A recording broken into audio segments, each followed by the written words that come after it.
الحمد لله رب العالمين، الصلاة والسلام على أشرف الأنبياء والمرسلين سيدنا ونبينا محمد وعلى آله وأصحابه أجمعين.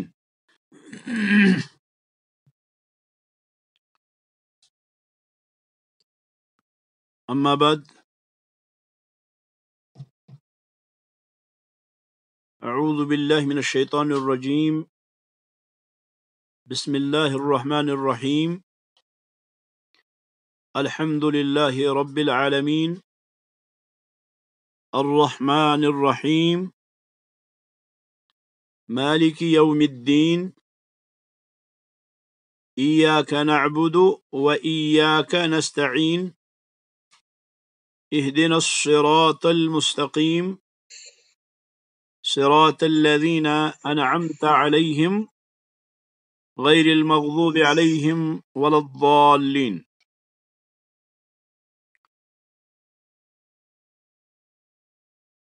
سورۃ فاتحہ کے بارے میں امام ابن قیم رحمۃ اللہ علیہ کی چند سطور کو ہم نقل کریں گے اور انشاءاللہ پھر آگے بڑھیں گے.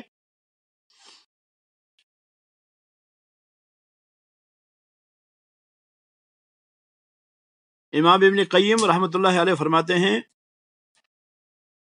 اعلم ان هذه السورة اشتملت على أمهات المطالب العالية أتم اشتمال وتضمنتها أكمل تضمن. کیا آپ کو معلوم ہونا چاہیے کہ یہ سورۃ مبارکہ بنیادی مطالب پر مشتمل ہے. بنیادی جو مطالب ہیں، بنیادی جو مقاصد ہیں،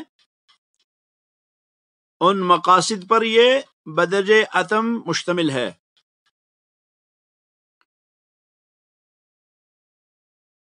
فرماتے ہیں: فاشتملت على التعریف بالمعبود تبارک و تعالی بثلاثة اسماء. یہ جو مقاصد عالیہ ہیں، مطالب عالیہ ہیں، بنیادی جو مقاصد ہیں، ان مقاصد میں سے پہلا جو مقصد ہے جس پر یہ سورۃ کریمہ مشتمل ہے وہ ہے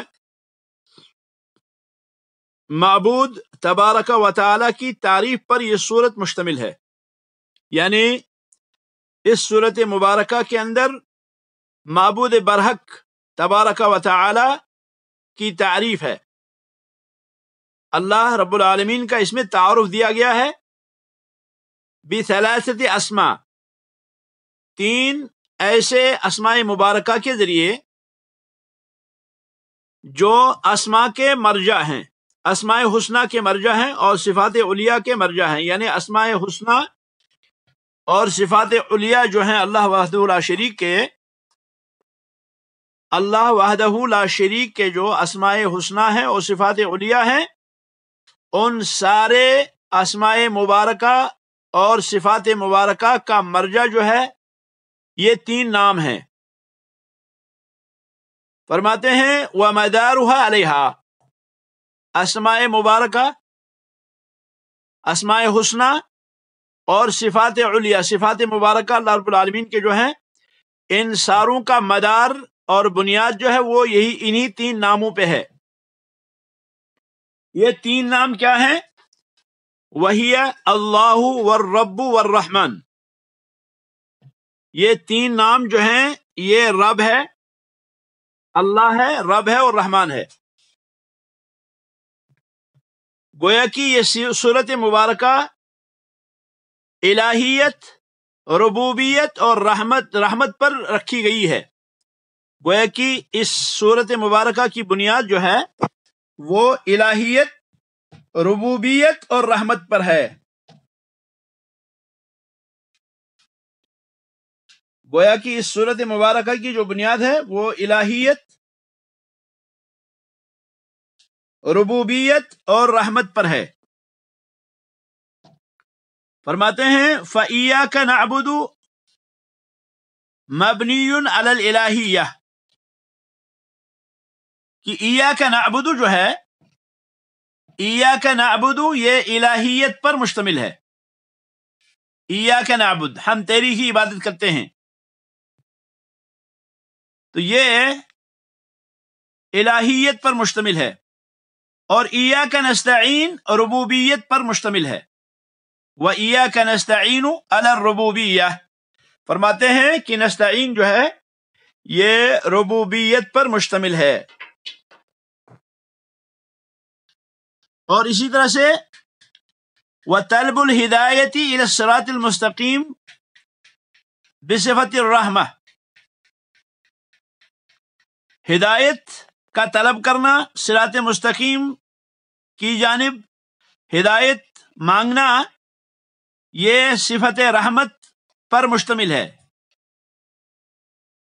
ایاک نعبد الہیت پر مشتمل ہے، اور ایاک نستعین یہ ربوبیت پر مشتمل ہے، اور ہدایت کی طلب جو ہے یہ صفت رحمہ پر مشتمل ہے. فرماتے ہیں والحمد یتضمن الامور الثلاثہ کہ یہ جو حمد ہے اللہ رب العالمین کی یہ مشتمل ہے تینوں چیزوں کو، الہیت پر بھی، ربوبیت پر بھی، اور رحمت پر بھی. الحمد للہ رب العالمین یہ تینوں امور پر مشتمل ہے. یعنی معنی ہوں گے بس اللہ رب العالمین محمود ہے، قابل تعریف ہے اپنی الہیت میں. اللہ رب العالمین قابل تعریف ہے اپنی ربوبیت میں. اللہ رب العالمین قابل تعریف ہے اپنی رحمت میں. تو حمد ان تینوں چیزوں پر مشتمل ہے. اور اسی طرح سے ثنا اور مجد، بزرگی اور ثنا جو ہے یہ کیا ہے؟ یہ اللہ رب العالمین کی عظمت کے کمال ہیں. یہ دلیل ہے اللہ رب العالمین کی عظمت کے کامل ہونے کی، یہ ثنا اور بزرگی. تو پہلی چیز جس پر یہ سورت مبارکہ مشتمل ہے وہ ہے معبود تبارک و تعالی کو تین اسماء مبارکہ کے ذریعے سے تعارف. اور اسی طرح سے یہ سورت مبارکہ جو ہے سورت فاتحہ یہ مشتمل ہے اس بات المعاد، معاد کے اس بات پر. معاد یعنی مرنے کے بعد دوبارہ جو ہے واپس جانا اللہ رب العالمین کے پاس. معاد اس میں اس بات ہے معاد کا، یعنی یہ سورت مبارکہ معاد کے ثبوت پر بھی مشتمل ہے. اسی طرح سے یہ سورت مبارکہ وَجَزَاءُ الْعِبَادِ بِأَعْمَالِهِمْ حَسَنِهَا وَسَيِّئِهَا یہ بندوں کے بدلے پر مشتمل ہے، اعمال کے بدلے پر مشتمل ہے. یعنی اس میں اعمال کے بدلے کا بیان ہے، اس میں اس بات کا بیان ہے کہ اعمال پر بدلہ ملے گا، اچھے کو اچھا اور برے کو برا. اور اسی طرح سے یہ سورت مبارکہ اس پر بھی مشتمل ہے کہ اللہ رب العالمین اس دن مخلوق کے درمیان حکم کرنے میں اکیلے ہوں گے، منفرد ہوں گے. یعنی اس دن اللہ رب العالمین صرف حکم چلائیں گے، کسی اور کا اس دن حکم نہیں چلے گا. اس پر بھی مشتمل ہے یہ سورت مبارکہ. اور اسی طرح سے فرماتے ہیں وَكَوْنُ حُكْمِهِ بِالْعَدْلِ اور یہ کہ اللہ رب العالمین کا حکم جو ہے وہ کیا ہوگا؟ وہ عدل سے ہوگا. وَكُلُّ هَذَا تَحْتَ قَوْلِهِ مَالِكِ يَوْمِ الدِّينِ کہتے ہیں یہ ساری باتیں جو ہیں یہ مالک یوم الدین کے تحت آتی ہیں. یعنی معاد کا اس بات، بندوں کا بدلہ، اور حکم میں، فیصلے میں اللہ رب العالمین کا تفرد، اور اللہ رب العالمین کا حکم عدل پر مشتمل ہونا، یہ سارا مالک یوم الدین کے تحت آتا ہے. فرماتے ہیں اسی طرح سے تیسری چیز جس پر یہ مشتمل ہے یہ سورت مبارکہ یہ مشتمل ہے نبوت کے ثبوت پر. نبوت کے ثبوت پر، نبوت اور رسالت کے ثبوت پر یہ کئی طرح سے مشتمل ہے یہ سورت مبارکہ.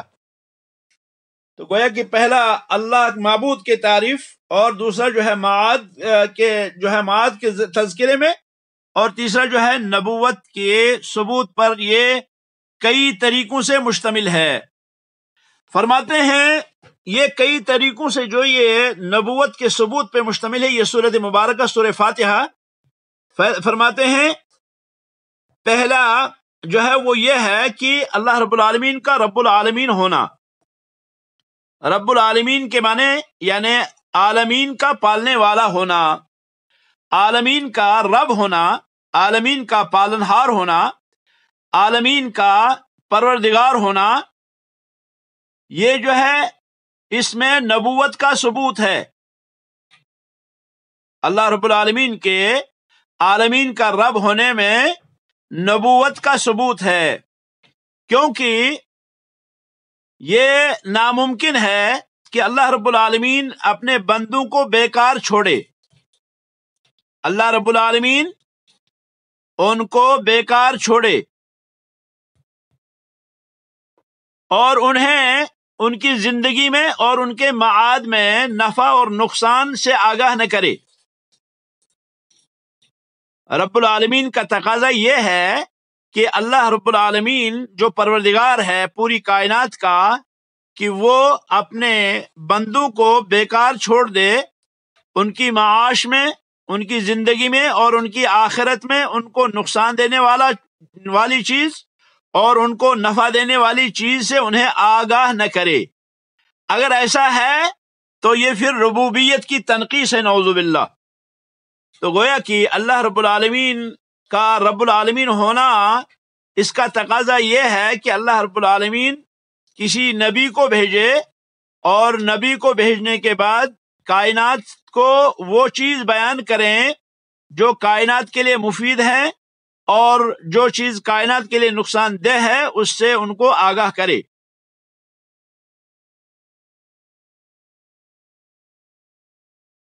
فرماتے ہیں رب العالمین میں ایک تو اللہ رب العالمین کا رب العالمین ہونا، یہ کیا ہے؟ اس میں نبوت کا ثبوت ہے، یعنی اس میں نبوت کی ضرورت ہے۔ یعنی رب العالمین اگر پرورش کرنے والا ہے اللہ رب العالمین، تو صرف بدنی پرورش نہیں، صرف جسمانی پرورش نہیں، بلکہ روحانی پرورش بھی اللہ رب العالمین فرماتے ہیں۔ جسمانی طور کھانا پینا اور باقی ساری چیزیں، اور روحانی طور نبوت اور رسالت۔ تو گویا کہ نبوت اور رسالت جو ہے یہ روح کا علاج ہے، یہ روح کا علاج ہے، یہ روح کے لیے تریاق کا کام دیتا ہے نبوت اور رسالت۔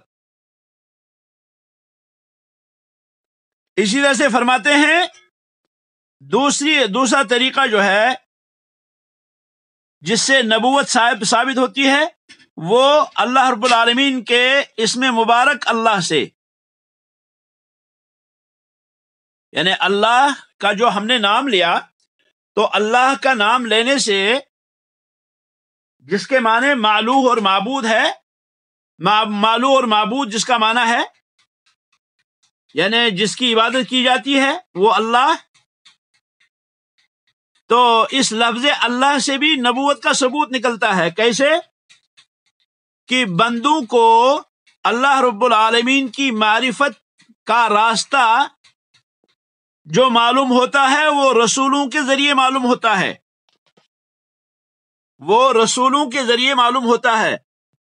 رسول ہی اللہ رب العالمین کی عبادت کا طریقہ بتاتے ہیں اپنی امتوں کو، اور انبیاء علیہ الصلوۃ والسلام کے طریقوں کے علاوہ کوئی اور طریقہ نہیں ہے جو اللہ رب العالمین کی عبادت کے شائع نشان ہو، یا جس سے اللہ رب العالمین کی عبادت کی جا سکے۔ یعنی اگر ہمیں معرفت حاصل کرنی ہے، اللہ رب العالمین کی معرفت، عبادت کی معرفت، ہم کیسے اللہ رب العالمین کی عبادت کریں، اگر ہمیں یہ جاننا ہو تو یہ جاننے کے لیے ہمیں رسولوں سے بہتر کوئی اور نہیں ہے۔ رسول ہی اس چیز کو ہمیں جو ہے بیان کریں گے۔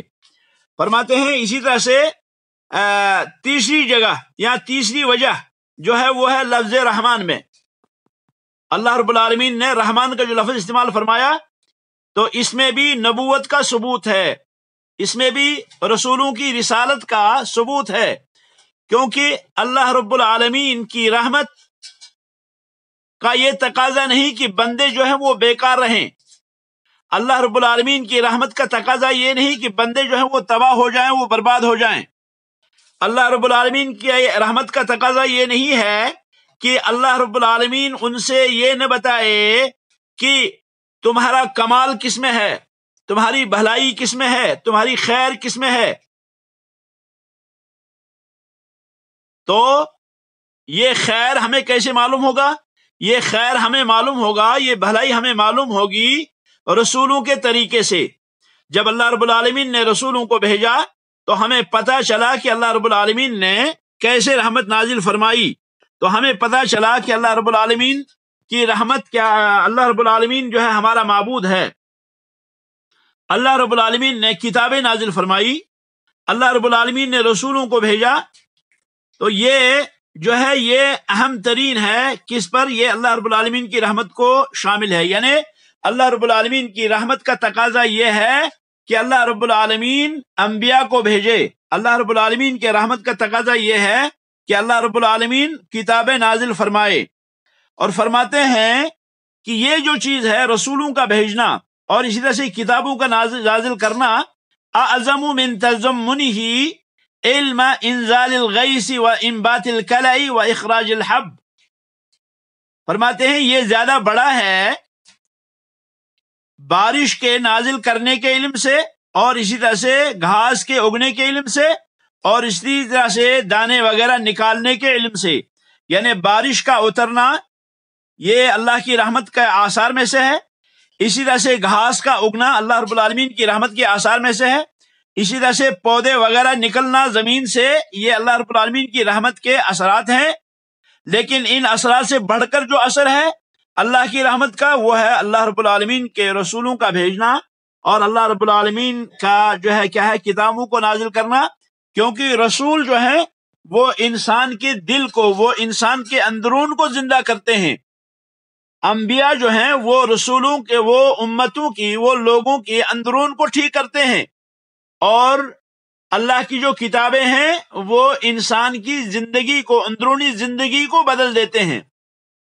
تو گویا کہ یہ اس میں بھی لفظ رحمان میں، اللہ رب العالمین کے اس اسم مبارک رحمان میں بھی نبوت اور رسالت کی ضرورت کا احساس ہوتا ہے. اور اس سے ہمیں جو ہے کیا ہے، اس سے بھی ہم نبوت کا جو ہم نبوت کو ہم کہیں گے کہ نبوت کیا ہے؟ نبوت بھی اللہ رب العالمین کی رحمت کا ایک بہت بڑا اثر ہے.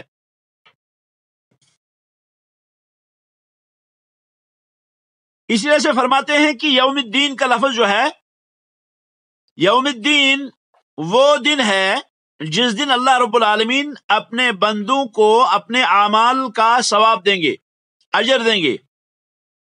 تو بھلائیوں پہ انہیں ثواب دیں گے اور سیئات اور معاصی پہ انہیں سزا دیں گے. اور اللہ رب العالمین کسی کو عذاب نہیں دیں گے تب تک جب تک کہ اس پہ حجت قائم نہ ہو. اللہ رب العالمین تب تک کسی کو عذاب نہیں دیں گے، کسی کو سزا نہیں دیں گے جب تک کہ حجت قائم نہ ہو جائے. اور حجت جو ہے وہ تب قائم ہوگی جب اللہ رب العالمین رسولوں کو بھیجیں گے اور جب اللہ رب العالمین کتابوں کو نازل کریں گے. تو گویا کہ اس میں بھی نبوت کے ثبوت کی دلیل ہے. یعنی اس سے بھی نبوت کی ضرورت اور نبوت کی حاجت جو ہے وہ بیان ہوتی ہے. اور اس میں پھر جو ہے کیا ہے، اس میں اس لفظ یوم الدین میں بھی کیا ہے، اس میں نبوت کا ثبوت ہے.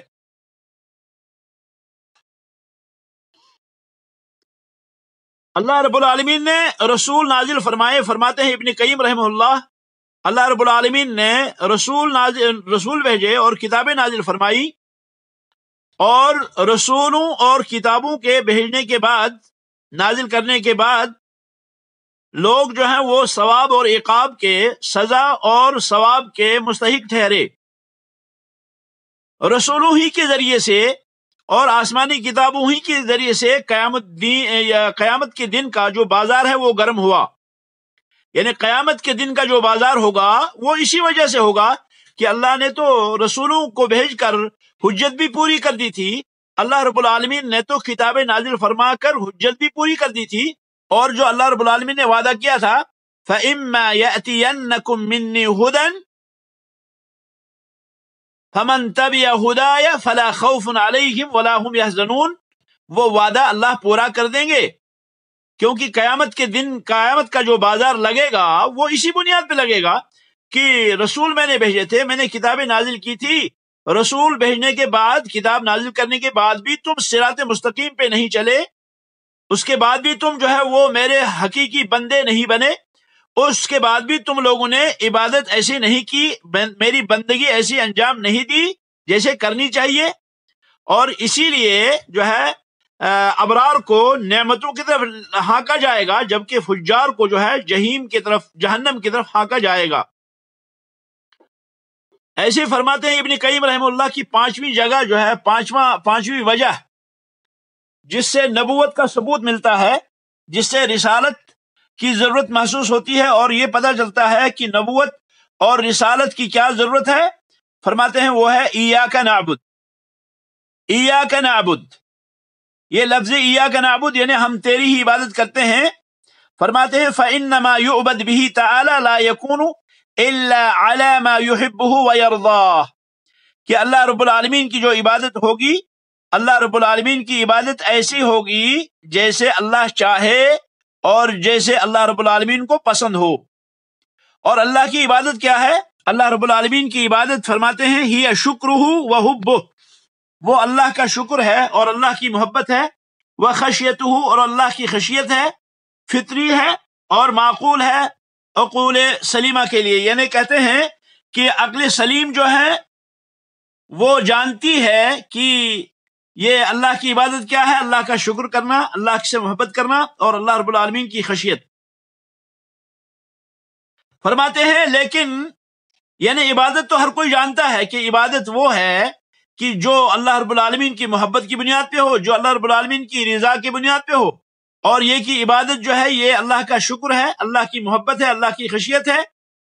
البتہ یہاں مسئلہ یہ کھڑا ہوتا ہے کہ طریق التعبد، عبادت کا طریقہ کیا ہے اور کس چیز سے عبادت کی جائے، کیسے عبادت کی جائے، کس طرح عبادت کی جائے۔ تو یہ پہچاننے کے لیے، عبادت کا طریقہ پہچاننے کے لیے، عبادت کا طرز پہچاننے کے لیے کہتے ہیں لا سبیل الی معرفتہ الا برسلہ، تو طریقہ تعبد، عبادت کرنے کا جو طریقہ ہے اس کی معرفت کا کوئی طریقہ نہیں ہے رسولوں کے بغیر۔ وہ تبھی ممکن ہوگا جب رسول ہم کو بتائیں گے، تو گویا کہ رسولوں کی اور نبیوں کی نبوت کا بھی اس میں اثبات ہے، ایاک نعبد میں اس کا اثبات ہے۔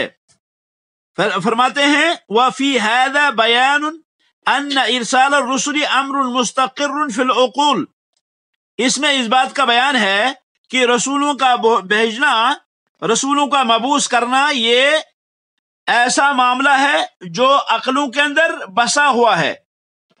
يَسْتَحِيلُ تَعْتِيلُ الْعَالَمِ عَنْهُ، يَسْتَحِيلُ تَعْتِيلُ الْعَالَمِ عَنْهُ، فرماتے ہیں کہ عالم، پوری دنیا جو ہے وہ اس سے رہ جائے، یہ محال ہے، یعنی نبیوں کے بغیر پوری کائنات رہے یہ محال ہے۔ اسی طرح جیسا کہ یہ محال ہے کہ کوئی یہ کہے کہ کائنات کو کوئی بنانے والا نہیں ہے، تو جیسا کوئی شخص یہ کہے کہ کائنات کا کوئی بنانے والا نہیں ہے، اسی طرح یہ بھی مستحیل ہے کہ کوئی شخص یہ کہے کہ نبوت جو ہے وہ نہیں تھی، رسالت کوئی چیز نہیں تھی، کیونکہ جو شخص فرماتے ہیں فمن انکر الرسول فقد انکر المرسل، جس نے رسولوں کا انکار کیا اس نے مرسل کا انکار کیا۔ مرسل کہتے ہیں اللہ وحدہ لا شریک کو، مرسل کہتے ہیں اللہ رب العالمین کو جو رسولوں کا بھیجنے والا ہے، ولم یؤمن به، اور جو اللہ پہ ایمان نہیں لاتا۔ اسی لیے اللہ رب العالمین نے رسولوں کے کفر کو اللہ کا کفر قرار دیا۔ فَإِنَّهُمْ لَا يُكَذِّبُونَكَ وَلَكِنْ بِآيَاتِ اللَّهِ يَجْحَدُونَ، یہ آپ کا انکار نہیں کرتے، اللہ کے نبی سے اللہ تعالیٰ نے فرمایا یہ آپ کا انکار نہیں کرتے، بلکہ یہ کیا کرتے ہیں، یہ اللہ رب العالمین کا انکار کرتے ہیں، کیونکہ رسول اکرم صلی اللہ علیہ وسلم کو جو رسول بنایا، جو نبی منتخب فرمایا، وہ اللہ نے بنایا۔ تو اب جو شخص رسول اکرم صلی اللہ علیہ وسلم کا انکار کرتا ہے اب جو شخص رسولوں کا انکار کرتا ہے، اب جو شخص رسالت کا انکار کرتا ہے، نبوت کا انکار کرتا ہے، تو اس نے دراصل اس رسول، اس رسالت اور نبوت کا انکار کیا جس رسول کو اللہ نے رسول بنایا، اور جس رسول کو نبوت اللہ نے دی، اور جس نبی کو رسالت اللہ رب العالمین نے اطاعت عطا کی۔ تو گویا کہ ان لوگوں نے اس کا انکار کیا، انہوں نے دراصل اللہ کا انکار کیا۔ تو یہ جو ہے فرماتے ہیں کہ طریقہ تعبد جو ہے، طریقہ تعبد ہمیں، یعنی عبادت کرنے کا جو طریقہ ہے ہمیں صرف اور صرف رسولوں سے ملے گا، رسولوں کے علاوہ کوئی اور ذریعہ نہیں ہے کہ ہم اللہ رب العالمین کی بندگی کا طریقہ سیکھ سکیں۔ اس کے بعد فرماتے ہیں چھٹی وجہ، فرماتے ہیں اہدنا الصراط المستقیم۔ اہدنا الصراط المستقیم میں بھی کیا ہے؟ نبوت کی دلیل ہے، کیونکہ ہدایت کہتے ہیں بیان اور رہنمائی کو، اور پھر توفیق اور الہام کو۔ توفیق اور الہام جو ہے یہ بعد میں آتا ہے، پہلے بیان اور دلالت، پہلے بیان کرنا اور دلیل دینا، پہلے واضح کرنا اور جو ہے بیان کرنا، یہ پہلا مرتبہ ہے ہدایت میں، اور دوسرا مرتبہ جو ہے وہ ہے توفیق اور الہام۔ توفیق اور الہام دوسرا مرتبہ ہے، اور یہ بیان اور دلالت کے بعد ہے۔ بیان اور دلالت فرماتے ہیں وَلَا سَبِيلَ إِلَى الْبَيَانِ وَالدَّلَالَةِ إِلَّا مِنْ جَهَةِ الرُّسُلِ، کہ بیان اور دلالت یعنی صراط مستقیم جو ہدایت ہے، ہدایت کا بیان اور جو دلالت ہے، اس ہدایت کو جاننا، اس کی وضاحت کرنا کہ ہدایت کیا ہے۔ فرماتے ہیں بیان اور دلالت کا راستہ نہیں ہے الا من جہت الرسل، مگر انبیاء علیہ الصلوۃ والسلام کے طریقے سے۔ جب بیان اور دلالت حاصل ہوگا اور تعریف حاصل ہوگی تو اس پہ جو ہے مرتب ہوگا ہدایت التوفیق، اور ایمان کو دل میں جو ہے وہ کر دے گا، اور اسی طرح سے اللہ رب العالمین اس کو مزین کرے گا دل کے اندر، اور اس کو اثر انداز بنائے گا، اللہ اس سے راضی رہے گا، اور اللہ رب العالمین اس میں رغبت دے گا۔ تو یہ دو مستقل ہدایت ہیں، یعنی ایک ہدایت جو ہے وہ ہدایت البیان والدلالہ، اور دوسری ہدایت جو ہے وہ ہے ہدایت التوفیق والالہام۔ اور توفیق اور الہام والی جو ہدایت ہے وہ تب ہوگی جب بیان اور دلالت والی ہدایت ہوگی۔ تو بیان اور دلالت والی جو ہدایت ہے، بیان، وضاحت اور رہنمائی والی جو ہدایت ہے وہ کیا ہوگی؟ وہ صرف رسولوں کے ذریعے حاصل ہوگی، وہ تب تک حاصل نہیں ہو سکتی، اور فلاح جو ہے یہ دونوں پہ جو ہے مرتب ہوگی۔ فرماتے ہیں لا يحصل الفلاح الا بہما، کہ فلاح اور کامیابی حاصل نہیں ہوگی مگر یہ تب حاصل ہوگی جب ہدایت البیان والدلالہ ہوگا، اور جب ہدایت التوفیق والالہام ہوگا۔ تو ہدایت البیان والدلالہ یہ رسول کرتے ہیں، اور توفیق اور الہام، ہدایت التوفیق والالہام، یہ اللہ رب العالمین ڈالتے ہیں دلوں کے اندر۔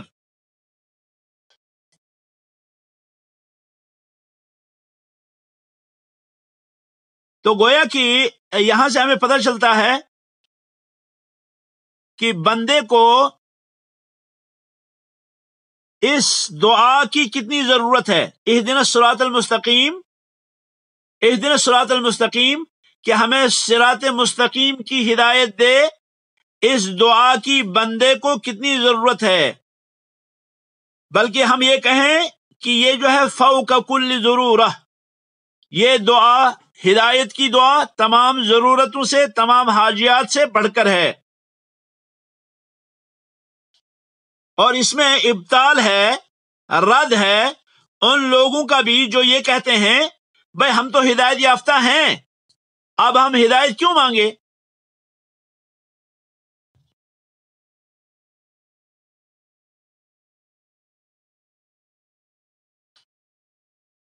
تو یہ جو ہے اس میں بھی نبوت اور رسالت کا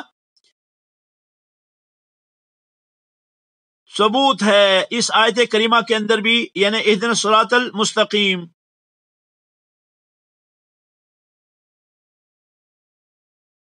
صراط مستقیم کی رہنمائی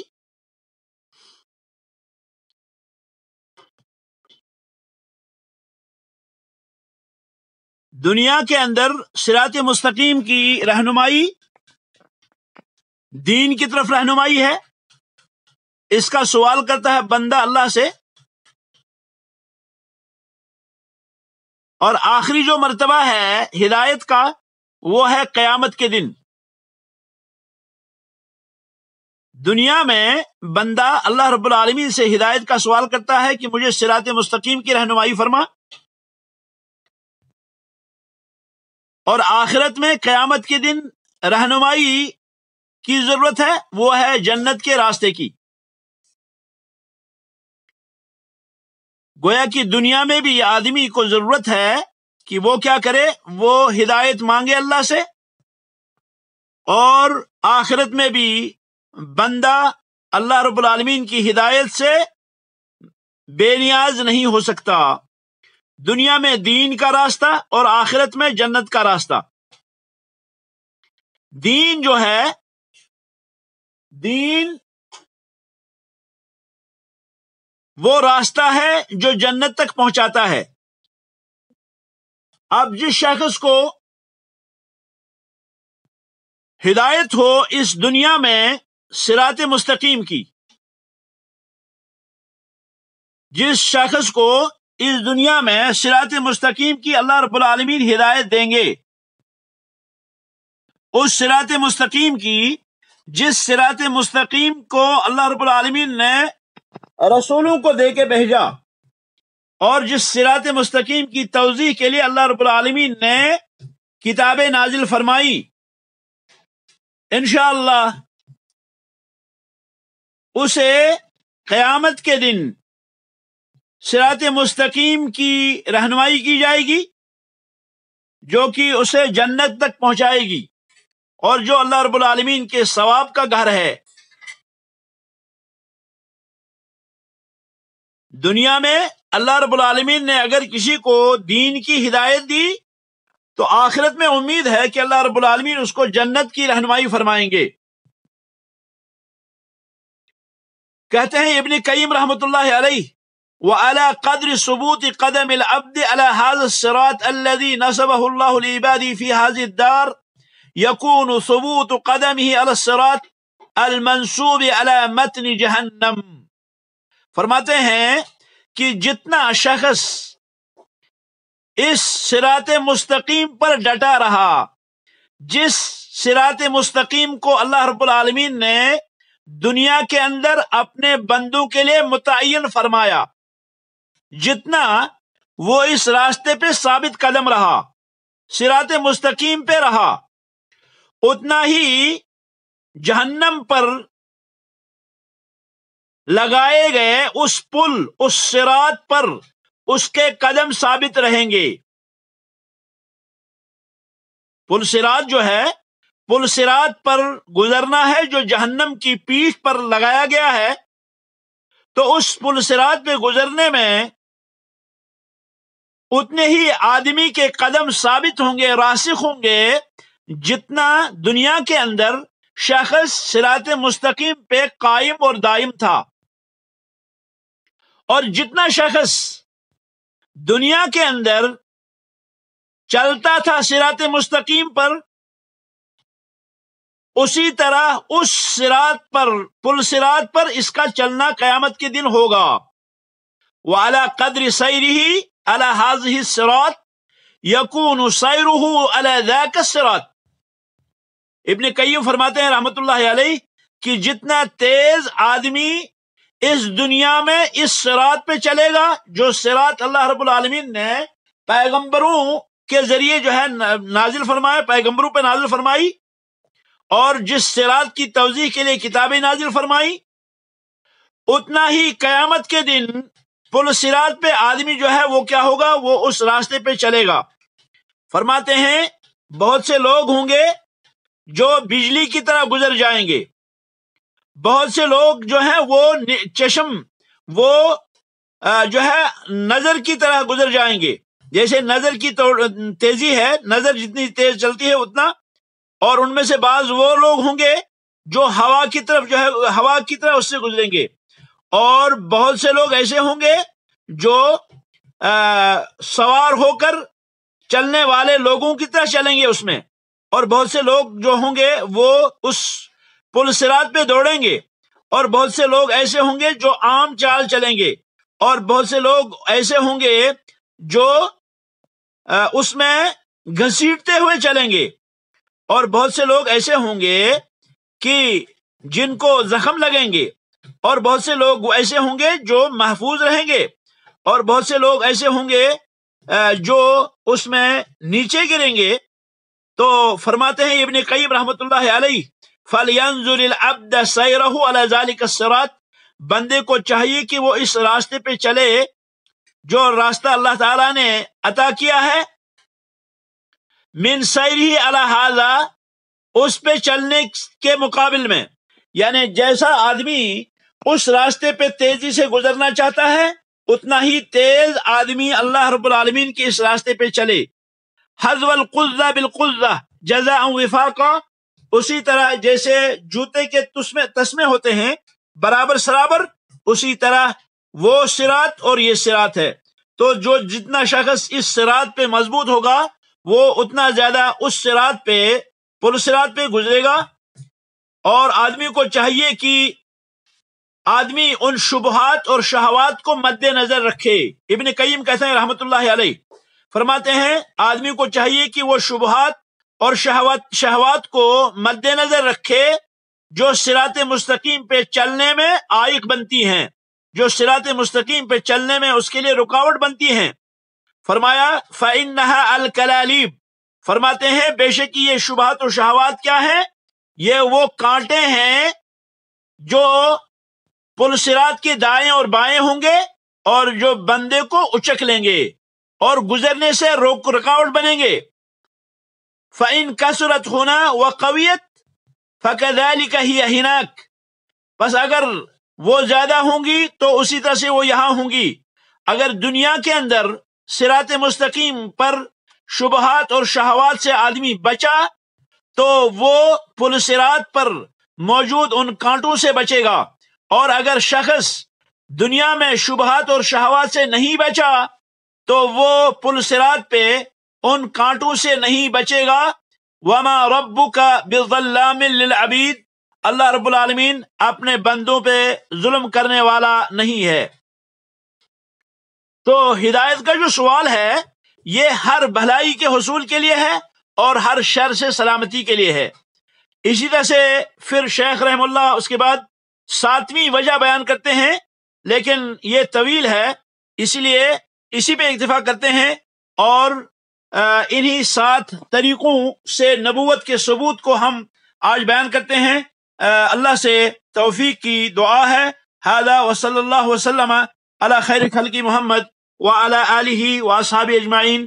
سبحانک اللہم وبحمدک، اشہد ان لا الہ الا اللہ، استغفرک واتوب الیک۔ والسلام علیکم ورحمۃ اللہ وبرکاتہ۔